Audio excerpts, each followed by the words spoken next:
Hello दोस्तों, welcome to sleepy classes. तो दोस्तों आज हम बात करेंगे एक इम्पॉर्टेंट चीज़ की, वो है कि यूपीएससी प्रीलिम्स उसको किस तरह से क्लियर करना है, एग्ज़ाम में क्वालिफाई कैसे करना है। ये एक ऐसा प्रॉब्लम है कि बच्चे काफ़ी जो लास्ट ईयर के अगर आपने एग्ज़ाम देखा होगा, कुछ डर जाते हैं तो इधर उधर वो फिर भागने लगते हैं। याद रखो, सोल्यूशन आपके अंदर ही है इसका। अगर मैं यहाँ पे बात करूँ तो यूपीएससी चाहता क्या है, अभी यूपीएससी ने किया क्या है, तो हम एक सिंपल सी चीज़, मैं आपको एक एक्सरसाइज बताता हूँ, आप घर में कर लेना। आपने क्या करना है, लास्ट ईयर का क्वेश्चन पेपर निकालना है, ठीक है।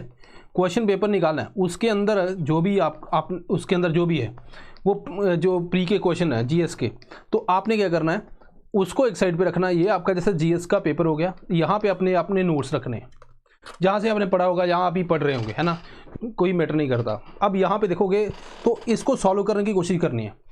और नोट्स हैं, यहाँ आपका जो स्टडी मटेरियल है, ठीक है। अगर कोई बोलेगा मैंने नोट्स नहीं बनाए, तो आप बुक्स रख लो भाई अपनी, जो आप पढ़ रहे हो, जो आप पढ़ के एग्जाम देने की कोशिश कर रहे हो। तो उसके बाद आपने देखना है कितने क्वेश्चन जो है इस इन्फॉर्मेशन से यहाँ पे सॉल्व हो रहे हैं। आपके दिमाग में है या नहीं है मैटर नहीं करता, वहाँ पे देख के सॉल्व कर लो। अगर आपको लगता है कि यहाँ पे 60+ आप सॉल्व कर पा रहे हो, तो इट मीन्स आपके नोट्स के अंदर तो कोई दिक्कत नहीं है, तो आपको रिवाइज करना है और जो है स्किल डेवलपमेंट के ऊपर काम करना है, ठीक है। दूसरी बात, अगर आपको लगता है कि नहीं यहाँ पे कोई कमी है, तो मुझे क्या करना है, अब उसके बाद आप कहाँ पे जाओगे, तो आप क्या करते हो, आप यूट्यूब के ऊपर घूम रहे हो, ठीक है। यहाँ आपके पास जो है स्टडी मटेरियल अपना पड़ा है। अभी हमारे इंडिया के अंदर दिक्कत क्या होती है कि हम अपने घर को छोड़ के जो पड़ोसी घर में क्या हो रहा है उसके ऊपर ध्यान देते हैं। यहाँ पे बच्चे यही काम करते हैं, वो क्या करते हैं, अपना सब कुछ घर में पड़ा हुआ है, बाहर देखें कुछ और तो नहीं रह गया, ये भी ले लो, ये भी ले लो, और उसके बाद इतनी बुक्स लेके आप फोटो खिंचवा के वापस आ जाते हो। वहाँ पे क्या होता है कि आपके दिमाग में तो कुछ गया ही नहीं, क्योंकि आपने उसको रिवाइज ही नहीं किया। जो आपके पास है मोर देन सफिशिएंट है। कैसे पता करेंगे, इस प्रोसेस से। पहली बात होगी, किसी की बात माननी नहीं है, सुननी नहीं है, खुद के ऊपर भरोसा रखो। दूसरी बात है कि अब मान लो आपके पास ये सामान नहीं है, मतलब आपको लगता है कि यार कुछ कभी पेशी है, या फिर मेरे अंदर क्या है कि रिवीजन करनी है मुझे, ठीक है, रिवीजन हो नहीं रही, ठीक है, या फिर मुझे जो है एक सेटअप के ऊपर काम करना है। क्योंकि यहाँ पे एक चीज़ होगी, जो आने वाला जो टाइम है 3-4 महीने, यहाँ पे कंसिस्टेंसी मैटर करती है। देखो जैसे आप हम रेस दौड़ते हैं, हम नहीं दौड़ते, आप ही दौड़ते होंगे, मैं तो बैठा हूँ, है ना भाई। आप मैंने दौड़ा नहीं इतना ज़्यादा, कभी क्रिकेट वाला खेल ली बस, ठीक ठाक है। तो हम यहाँ पे जैसे मान लीजिए जो भी एथलीट्स हैं रेस वो लगाते हैं, स्टार्टिंग के अंदर थोड़ा सा तेज भागते हैं, फिर वो आराम हो जाता है। लास्ट में जो है, लास्ट में मेजर फर्क पड़ता है, हर एक पूरा जोर लगाता है। वो लास्ट जो उसके अंदर हर्डल होती है ना, वो बहुत इंपॉर्टेंट होती है। और उसके अंदर अगर मान लो आपने यूट्यूब पे देखा, वो कह रहा है कि ये पढ़ लो, इधर वाला कह रहा है वो पढ़ लो, फिर वो, तो आप उसमें ही घुस जाते हो। आपको खुद के ऊपर विश्वास रखना है। क्लियर हो गया ये काम। पहला तो ये है, अगर आपको लगता है कि उसके ऊपर है, तो आपको रिवीजन के ऊपर काम करना है, टेस्ट देना है। टेस्ट सीरीज कहीं से भी ज्वाइन कर लो, जिसकी भी आपको अच्छी लग रही है, वो टेस्ट सीरीज ज्वाइन कर लो और उसके ऊपर काम करो। अब दूसरे बच्चे जो वो हैं, जिन्होंने अभी फर्स्ट टाइम एग्ज़ाम दे रहे हैं, ठीक है, पहली बार, राइट। दूसरे वो हैं जिनका लगता है कि उनका सिलेबस जो है कंप्लीट नहीं है, ठीक है, वो कंप्लीट नहीं है। तो उनको क्या करना है, आपको कंसिस्टेंसी के साथ डिसिप्लिन में रहते हुए अपना जो है सिलेबस को कवर करना है। अब तीसरी बात है कि यूपीएससी की जो है वो उस नब्ज या नर्व को कैसे पहचाने, कि उसकी नब्ज कैसे चेक करे, पल्स क्या है यूपीएससी की, क्या वो जो है बेसिकली क्या पूछता है या किस तरह से, वो आपको प्रीवियस ईयर क्वेश्चन पेपर से पता चलेगा।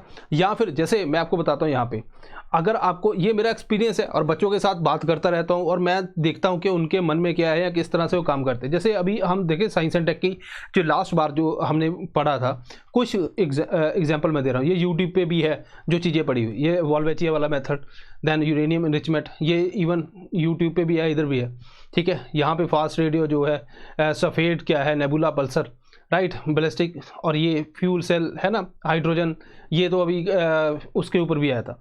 तो ये सारे जो है क्वेश्चन वहाँ पे हैं। इवन ये वाला जो है कार्बन फाइबर वाला, राइट। तो ये सारी जो चीज़ें हैं, ये कैसे पहचान लेते हैं हम। ऐसा नहीं है कि हम कोई भगवान है दोस्तों, हम भी आपकी तरह स्टूडेंट हैं। हम भी देखते हैं कि अभी के यूपीएससी की डिमांड क्या है, और जो ओवरऑल जो अपने पास कंटेंट आ रहा है, चाहे न्यूज़पेपर हो या बेसिक बुक्स हो, है ना, उसके अंदर क्या चीज़ें हैं। मतलब यूपीएससी की चेयर के ऊपर बैठ के आपको उस तरह से देखना पड़ता है, वो सोच लाने में थोड़ा सा टाइम लग जाता है, तो उसके ऊपर काम करना है। दूसरा, आपको डिसिप्लिन में रहना है, आपको डिसिप्लिन में रहना है, हर रोज़ पढ़ना है, ठीक है, और रिवाइज करना है। ये सारे काम आप कर सकते हो। अगर आपको लगता है कि भाई आप वो खुद से नहीं कर सकते तो आप ये कोर्स भी ज्वाइन कर सकते हो, ठीक है। वो कॉल आपकी है, आप ज्वाइन करना चाहो अगर आपको लगता है अच्छा है। लास्ट ईयर जो भी जितने मैंने क्वेश्चन दिखाए वो सारे लास्ट ईयर जो है क्रैश कोर्स के अंदर हमने कवर किए थे। क्रैश कोर्स हमारी जो लास्ट ईयर में हमने पहली बार जो स्टार्ट किया, लेकिन उसके अंदर जो हमें रिजल्ट है काफ़ी अच्छा मिला, तो हमने कहा कि चलो ठीक है इसको जो है और ज़्यादा लेके चलते हैं। इस बार हमने फिर स्पेशल एक काम किया। कई बार क्या होता है, देखो क्रैश कोर्स वो बच्चा ज्वाइन करने आता है जिसको लगता है कि ऑलरेडी जो है मैं काफ़ी पीछे हूँ, तो वो अगर ऑलरेडी काफ़ी पीछे है तो वो सिलेबस भी कवर करेगा, साथ में फिर टेस्ट सीरीज कब ज्वाइन करेगा या टेस्ट को कब अटेम्प्ट करेगा। तो इसीलिए हर टॉपिक के साथ लाइव क्लासेस हैं, हर टॉपिक के साथ आपको हर टॉपिक के ऊपर जो है एक MCQ है एटलीस्ट। तो मतलब हर टॉपिक के साथ अगर हम देखें एक लेक्चर है, एक लेक्चर के बाद आपको 25 से 30 जो MCQ प्रैक्टिस करने को मिलते हैं। तो वो जो झंझट था कि अभी के टेस्ट कब करेंगे, प्रैक्टिस कब करेंगे, वो भी आप यहीं पे साथ में कर लोगे। तो ये है बेसिकली। तो जो PYQ उसके ऊपर डिस्कशन होती है, क्या प्रीवियस ईयर और जो पढ़ाया है उसके ऊपर MCQ आते हैं। करंट अफेयर वो भी एनालिसिस होता है उसके अंदर ही, वहाँ पे इसके ऊपर भी MCQ आते हैं। लाइव क्लासेस हैं, प्रैक्टिस क्वेश्चन ये वाला जो मैं बोल रहा था, 7 फुल लेंथ मॉक टेस्ट, तो मतलब कंप्लीट है, वन स्टॉप सोल्यूशन है। इसीलिए यहाँ पे आपको जो है इसके अंदर बेनिफिट मिल सकता है। इको सर्वे बजट क्लासेस तो स्पेशल इसके अंदर रहेंगी। तो मेरा कहने का मतलब है कि अगर आपको लगता है कि आप ये क्राइटेरिया में फिट बैठ रहे हो जो मैं बता रहा हूँ, 5 मंथ पूरा आप जो है फुल ऑन तैयारी करोगे, उसके बाद प्रैक्टिस क्वेश्चन है वो भी इसी के अंदर है, तो बाद में आपको दिख जाएंगे लेक्चर के बाद, तो उसको आप अटेम्प्ट कीजिए। और ये जो पहले जो है 6 दिसंबर तक जो है 10% ऑफ है, आप इसको ले भी सकते हो। तो ये है बैच 2। बैच 1 ऑलरेडी चल रहा है, तो उसके अंदर तो काम फुल सही है। तो ये बैच 2 जो है वो हमने लॉन्च किया है, तो अगर आप चाहो तो इसको ज्वाइन कर सकते हैं अगर आपको लगता है कि आपको ये चीज़ बेनिफिट करेगी। मुझे तो पता है जो भी ज्वाइन करेगा उसको बेनिफिट करेगी, लेकिन हर एक स्टूडेंट का अलग हिसाब होता है। अगर आपको लग रहा है आप यहाँ पे जो फिट बैठ रहे हैं तो आप इसको डेफिनेटली ज्वाइन कीजिए। सो दिस इज़ ऑल, मिलते हैं next time. Thank you very much.